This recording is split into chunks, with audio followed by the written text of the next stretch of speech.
Hello friends, ಎಲ್ಲರಿಗೂ ನಮಸ್ಕಾರ. ಇವತ್ತಿನ ನನ್ನ recipe spicy and crispy north ಕರ್ನಾಟಕದ ಸ್ಪೆಷಲ್ ಚುನ್ಮರಿ ಚೂಡ. ಈ ಚೂಡನ ನೀವು 10ರಿಂದ 15 ದಿನಗಳವರೆಗೆ ಏರ್ಟೈಟ್ ಬಾಕ್ಸ್ನಲ್ಲಿ ಸ್ಟೋರ್ ಮಾಡಿಟ್ಕೊಂಡು ನೀವು ಬೇಕಾದಾಗ ಟೀ ಜೊತೆ ಎಂಜಾಯ್ ಮಾಡಿ. ಫ್ರೆಂಡ್ಸ್, ಆಲ್ರೆಡಿ ನಾನು 3 ಥರದ ಚೂಡ ರೆಸಿಪಿನ ಶೇರ್ ಮಾಡಿದ್ದೀನಿ. ಅವುಗಳ ವಿಡಿಯೋ ಲಿಂಕನ್ನು ಡಿಸ್ಕ್ರಿಪ್ಷನ್ ಬಾಕ್ಸಲ್ಲಿ ಹಾಕಿದ್ದೀನಿ. ಹಾಗೆ ಈ ಚುನ್ಮರಿ ಚೂಡಕ್ಕೆ ಬೇಕಾಗಿರೋ ಸಾಮಗ್ರಿಗಳು ಮತ್ತು ಅದರ ಅಳತೆಯನ್ನು ಕೂಡ ನಾನು ಡಿಸ್ಕ್ರಿಪ್ಷನ್ ಬಾಕ್ಸಲ್ಲಿ ಹಾಕಿದ್ದೀನಿ. ಯಾರಿಗಾದರೂ ಬೇಕಂದರೆ ಚೆಕ್ ಮಾಡ್ಕೋಬಹುದು. ಫ್ರೆಂಡ್ಸ್, ಈ ಚುನ್ಮರಿ ಚೂಡ ರೆಸಿಪಿ ನಿಮ್ಗೇನಾದರೂ ಇಷ್ಟ ಆದರೆ ಲೈಕ್, ಶೇರ್ ಮತ್ತು ಕಮೆಂಟ್ ಮಾಡಿ. ಇಲ್ಲಿವರೆಗೂ ಯಾರಾದರೂ ನಮ್ಮ ಚಾನಲ್ ಪಾಕ ಶೃಂಗಾರವನ್ನು ಸಬ್ಸ್ಕ್ರೈಬ್ ಮಾಡಿಲ್ಲ ಅಂದರೆ ಪ್ಲೀಸ್ ಸಬ್ಸ್ಕ್ರೈಬ್ ಮಾಡಿ. ಹೊಸ ವಿಡಿಯೋಗಳ ನೋಟಿಫಿಕೇಷನಿಗಾಗಿ ಬೆಲ್ ಐಕನನ್ನು ಪ್ರೆಸ್ ಮಾಡಿ. ಚುನ್ಮರಿ ಚೂಡ ಮಾಡಲು ಬೇಕಾಗುವ ಸಾಮಗ್ರಿಗಳು: ಚುನ್ಮರಿ. ನಾನಿಲ್ಲಿ 1 ಬುಟ್ಟಿಯಷ್ಟು ಚುನ್ಮರಿ ತಗೊಂಡ್ಬಿಟ್ಟು ಬಿಸಿಲಲ್ಲಿ ಒಣಗಿಸಿಟ್ಕೊಂಡಿದ್ದೀನಿ. 7ರಿಂದ 8 ಲೀಟ್ರಷ್ಟು ಇದೆ ಇದು ಚುನ್ಮರಿ ನಾನು ತಗೊಂಡಿರೋದು. ನೆಕ್ಸ್ಟು ಈರುಳ್ಳಿ. 3 ಈರುಳ್ಳಿನ ತಗೊಂಡ್ಬಿಟ್ಟು ಸಣ್ಣಕ್ಕೆ ಉದ್ದಕ್ಕೆ ತೆಳ್ಳಗೆ ಕಟ್ ಮಾಡಿಬಿಟ್ಟು ಬಿಸಿಲಲ್ಲಿ 1 ದಿನ ಒಣಗಿಸಿಟ್ಕೊಂಡಿದ್ದೀನಿ. ಈರುಳ್ಳಿನ ನೀವು ಇಷ್ಟದ ಪ್ರಕಾರ ಹೆಚ್ಚು ಕಡಿಮೆ ಹಾಕೋಬಹುದು.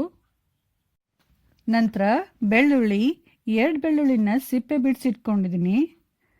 ನಂತರ ಒಣಕೊಬ್ಬರಿ. ಅರ್ಧ ಬಟ್ಲು ಒಣಕೊಬ್ಬರಿನ ಈ ಥರ ತೆಳ್ಳಕ್ಕೆ ಉದ್ದಕ್ಕೆ ಕಟ್ ಮಾಡಿಟ್ಕೊಂಡಿದ್ದೀನಿ. ನಂತರ ಒಣಮೆಣಸಿನ್ಕಾಯಿ ಕೂಡ ಕಟ್ ಮಾಡಿಟ್ಕೊಂಡಿದ್ದೀನಿ. ನಂತರ ಶೇಂಗಾ, ಪುಟಾಣಿ, ಅಚ್ಕಾರದ ಪುಡಿ, ಅರಿಶಿಣ ಪುಡಿ, ಎಣ್ಣೆ, ಸಾಸಿವೆ, ಜೀರಿಗೆ, ಇಂಗು, ಕರಿಬೇವು, ಉಪ್ಪು ಮತ್ತು ಸಕ್ಕರೆ ಪುಡಿ. ಸಕ್ಕರೆನ ಮಿಕ್ಸಿಗೆ ಹಾಕಿ ಪುಡಿ ಮಾಡಿ ಇಟ್ಕೊಂಡಿದ್ದೀನಿ. ಫಸ್ಟು ನಾವು ಚೂಡಾಗ ಹಾಕಲು ಒಂದು ಮಸಾಲೆ ಪುಡಿ ರೆಡಿ ಮಾಡ್ಕೋಬೇಕು. ಅದಕ್ಕೇನೆಲ್ಲ ಸಾಮಗ್ರಿ ಬೇಕು ಅಂತ ನೋಡೋಣ. ಧನಿಯಾ, ಜೀರಿಗೆ ಮತ್ತು ಇಂಗು. ಈ 3 ಸಾಮಗ್ರಿಗಳನ್ನು ಮಿಕ್ಸಿಗೆ ಹಾಕಿ ತರಿತರಿಯಾಗಿ ಪೌಡ್ರ್ ಮಾಡ್ಕೋಬೇಕು. ಧನಿಯಾ ಮತ್ತು ಜೀರಿಗೆನ ಹುರಿಬಾರ್ದು, ಹಾಗೆ ಹಸಿದೇ ಹಾಕಬೇಕು. ಪುಡಿನ ತುಂಬ ನೈಸಾಗಿ ಮಾಡಬಾರ್ದು, ಸ್ವಲ್ಪ ತರಿತರಿ ಇರಬೇಕು. ಈ ಪುಡಿನ ನೀವು ಜಾಸ್ತಿ ಕ್ವಾಂಟಿಟಿಯಲ್ಲಿ ಮಾಡಿಟ್ಕೊಂಡು ನೆಕ್ಸ್ಟ್ ಟೈಮ್ ಚೂಡ ಮಾಡಿದಾಗ ಯೂಸ್ ಮಾಡ್ಬೋದು, ಅಥವಾ ತಾಲಿಪಟ್ಟಿಗೆ ಅಥವಾ ಪರೋಟ ಕೂಡ ಇದನ್ನು ಯೂಸ್ ಮಾಡ್ಬೋದು. ನೆಕ್ಸ್ಟ್ ಇವಾಗ ಒಂದು ಕಡಾಯಿ ಬಿಸಿ ಮಾಡಿ ಅದರಲ್ಲಿ ಎಣ್ಣೆ ಹಾಕಿ. ಎಣ್ಣೆ ಚೆನ್ನಾಗಿ ಕಾಯ್ದ ನಂತರ ಫಸ್ಟು ಒಣಕೊಬ್ಬರಿ ಹಾಕಿ. ಗ್ಯಾಸನ್ನು ಸಿಮ್ಮಲ್ಲಿ ಇಟ್ಕೊಂಡ್ಬಿಟ್ಟು ಒಣಕೊಬ್ಬರಿನ ಲೈಟ್ ಬ್ರೌನ್ ಆಗುವವರೆಗೂ ಚೆನ್ನಾಗಿ ಫ್ರೈ ಮಾಡಿ. ಈಗ ನೋಡಿ, ಒಣಕೊಬ್ಬರಿ ಚೆನ್ನಾಗಿ ಫ್ರೈ ಆಗಿದೆ. ಇದನ್ನು ಎಣ್ಣೆಯನ್ನು ತೆಗೆದುಬಿಟ್ಟು ಚುನ್ಮರಿ ಬುಟ್ಟಿಗೆ ಹಾಕಿ. ನೆಕ್ಸ್ಟ್ ಇವಾಗ ಈರುಳ್ಳಿ ಹಾಕಿ.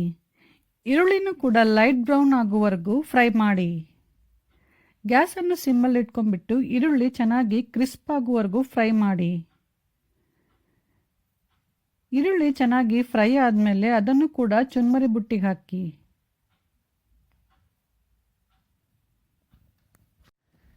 ಈರುಳ್ಳಿ ಫ್ರೈ ಮಾಡಿದ ನಂತರ ನೆಕ್ಸ್ಟು ಕರಿಬೇವು ಹಾಕಿ. ಕರಿಬೇವನ್ನು ಕೂಡ ಎಣ್ಣೆಯಲ್ಲಿ ಚೆನ್ನಾಗಿ ಫ್ರೈ ಮಾಡಿ. ಇದೇ ಥರ ಒಣಮೆಣಸಿನಕಾಯಿ, ಪುಟಾಣಿ ಮತ್ತು ಶೇಂಗಾ ಇವುಗಳನ್ನು ಒಂದೊಂದಾಗಿ ಹಾಕಿ ಗ್ಯಾಸನ್ನು ಸಿಮ್ಮಲ್ಲಿಟ್ಬಿಟ್ಟು ಎಣ್ಣೆಯಲ್ಲಿ ಚೆನ್ನಾಗಿ ಫ್ರೈ ಮಾಡಿ. ಎಲ್ಲ ಚೆನ್ನಾಗಿ ಫ್ರೈ ಮಾಡಿದ ಮೇಲೆ ಅವುಗಳನ್ನು ಕೂಡ ಚುನ್ಮರಿ ಬುಟ್ಟಿಗೆ ಹಾಕಿ. ನೆಕ್ಸ್ಟ್ ಇವಾಗ ಕಡಾಯಿಯಲ್ಲಿ ಇನ್ನೊಂದು ಸ್ವಲ್ಪ ಎಣ್ಣೆ ಹಾಕಿ.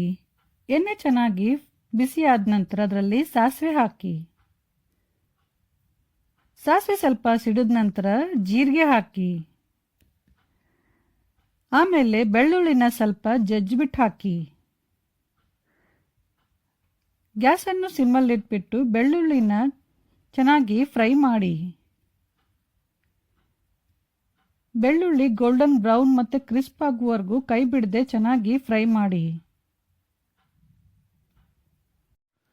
ನೋಡಿ ಫ್ರೆಂಡ್ಸ್, ಇವಾಗ ಬೆಳ್ಳುಳ್ಳಿ ಚೆನ್ನಾಗಿ ಫ್ರೈ ಆಗಿದೆ. ಇವಾಗ ಗ್ಯಾಸ್ ಆಫ್ ಮಾಡಿ ಆಮೇಲೆ ಇದರಲ್ಲಿ ಇಂಗು, ಅರಿಶಿನ ಪುಡಿ, ಅಚ್ಕಾರದ ಪುಡಿ ಮತ್ತು ಮಿಕ್ಸಿಯಲ್ಲಿ ಪುಡಿ ಮಾಡಿದ ಮಸಾಲೆ ಪುಡಿ ಹಾಕಿ ಚೆನ್ನಾಗಿ ಮಿಕ್ಸ್ ಮಾಡಿ. ಫ್ರೆಂಡ್ಸ್, ನಾನಿಲ್ಲಿ ಜಾಸ್ತಿ ಕ್ವಾಂಟಿಟಿಯಲ್ಲಿ ಚೂಡ ಮಾಡ್ತಾ ಇದ್ದೀನಿ, ಹಾಗಾಗಿ ನಂಗೆ ಸ್ವಲ್ಪ ಎಣ್ಣೆ ಕಡಿಮೆ ಅನಿಸ್ತಾ ಇದೆ. ನಾನಿನ್ನೂ ಸ್ವಲ್ಪ ಎಣ್ಣೆ ಹಾಕ್ತಾ ಇದ್ದೀನಿ. ಎಣ್ಣೆ ಹಾಕಿದ ನಂತರ ಮತ್ತೆ ಗ್ಯಾಸ್ ಆನ್ ಮಾಡಿ. ಗ್ಯಾಸನ್ನು ಸಿಮ್ಮಲ್ಲಿಟ್ಬಿಟ್ಟು 1 ರಿಂದ 2 ನಿಮಿಷ ಕೈ ಬಿಡದೆ ಈ ಮಸಾಲೆಯನ್ನು ಹುರಿಯಿರಿ. ನಂತರ ಗ್ಯಾಸ್ ಆಫ್ ಮಾಡಿ ಒಗ್ಗರಣೆಯನ್ನು ಸ್ವಲ್ಪ ತಣ್ಣಗಾಗಲು ಬಿಡಿ. ಫ್ರೈ ಮಾಡಿರುವ ಎಲ್ಲ ಸಾಮಗ್ರಿಗಳನ್ನು ನಾನು ಈ ಚುರ್ಮರಿ ಬುಟ್ಟಿಯಲ್ಲಿ ಹಾಕಿದ್ದೆ. ನೆಕ್ಸ್ಟ್ ಇವಾಗ ಒಗ್ಗರಣೆ ತಣ್ಣಗಾಗಿದೆ. ಆ ಒಗ್ಗರಣೆಯನ್ನು ಕೂಡ ಈ ಚುರ್ಮರಿ ಬುಟ್ಟಿಯಲ್ಲಿ ಹಾಕಿಬಿಟ್ಟು ಎಲ್ಲ ಚೆನ್ನಾಗಿ ಮಿಕ್ಸ್ ಮಾಡಬೇಕು.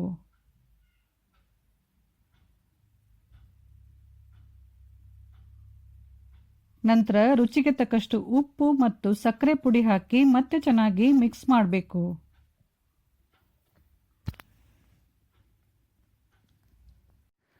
ನಂತರ ಚುರ್ಮರಿನ ಈ ತರ ಕೈಯಿಂದ ಚೆನ್ನಾಗಿ ಮಿಕ್ಸ್ ಮಾಡಬೇಕು. ಆವಾಗಲೇ ಖಾರ ಮತ್ತೆ ಉಪ್ಪು ಎಲ್ಲ ಚೆನ್ನಾಗಿ ಮಿಕ್ಸ್ ಆಗುತ್ತೆ.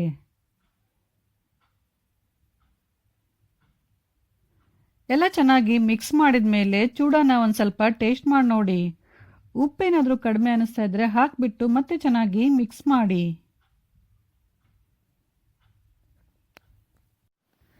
ನೆಕ್ಸ್ಟ್ ಇವಾಗ ಮತ್ತೆ ಗ್ಯಾಸ್ ಆನ್ ಮಾಡಿ ಗ್ಯಾಸನ್ನು ಸಿಮ್ಮಲ್ಲಿಟ್ಬಿಟ್ಟು ಚುರ್ಮರಿ ಚೂಡಾನ ಸ್ವಲ್ಪ ಹೊತ್ತು ಹುರಿಬೇಕು. ಕೈ ಬಿಡಬಾರ್ದು, ಕೈ ಬಿಡದೇನೆ ಕಂಟಿನ್ಯೂಸ್ ಆಗಿ ಹುರಿತಾ ಇರಬೇಕು. ಈ ಥರ ಹುರಿಯೋದ್ರಿಂದ ಚೂಡ ಕ್ರಿಸ್ಪಿ ಮತ್ತು ಟೇಸ್ಟಿ ಆಗುವುದಷ್ಟೇ ಅಲ್ಲದೆ ತುಂಬ ದಿನ ಚೆನ್ನಾಗಿರುತ್ತೆ.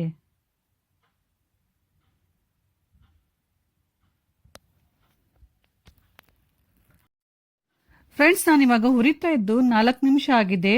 ನೋಡಿ, ಇವಾಗ ಚುರ್ಮರಿ ಫುಲ್ ಕ್ರಿಸ್ಪಿ ಆಗಿದೆ. ಈಗ ಗ್ಯಾಸ್ ಆಫ್ ಮಾಡಿ ಚುರ್ಮರಿ ಚೂಡಾನ ಇದೇ ಬುಟ್ಟಿಯಲ್ಲಿ ಫುಲ್ ತಣ್ಣಗಾಗುವವರೆಗೂ ಬಿಡಿ. ಫುಲ್ ತಣ್ಣಗಾದ ನಂತರ ಇದನ್ನು ಏರ್ಟೈಟ್ ಬಾಕ್ಸ್ನಲ್ಲಿ ಹಾಕಿಟ್ಕೊಂಡು ನಿಮಗೆ ಬೇಕಾದಾಗ ಈ ಚೂಡಾಗೆ ಸ್ವಲ್ಪ ಕಟ್ ಮಾಡಿದ ಈರುಳ್ಳಿ ಮತ್ತು ಟೊಮೆಟೊ ಹಾಕ್ಕೊಂಡು ತಿಂದರೆ ತುಂಬ ಚೆನ್ನಾಗಿರುತ್ತೆ. ಸೊ ಫ್ರೆಂಡ್ಸ್, ಈಗ ಉತ್ತರ ಕರ್ನಾಟಕದ ಸ್ಪೆಷಲ್ ಚುರ್ಮರಿ ಚೂಡ ರೆಡಿಯಾಗಿದೆ. ಈ ಚೂಡ ರೆಸಿಪಿ ನಿಮ್ಮೆಲ್ರಿಗೂ ಇಷ್ಟ ಆಗಿರ್ಬೋದು ಅಂತ ಅನ್ಕೊಂಡಿದ್ದೀನಿ. ಇಷ್ಟ ಆದರೆ ದಯವಿಟ್ಟು ಲೈಕ್, ಶೇರ್, ಕಮೆಂಟ್ ಮಾಡಿ. ಹಾಗೂ ನಮ್ಮ ಚಾನಲ್ ಪಾಕಶೃಂಗಾರವನ್ನು ಸಬ್ಸ್ಕ್ರೈಬ್ ಮಾಡೋದು ಮಾತ್ರ ಮರಿಬೇಡಿ. Thank you.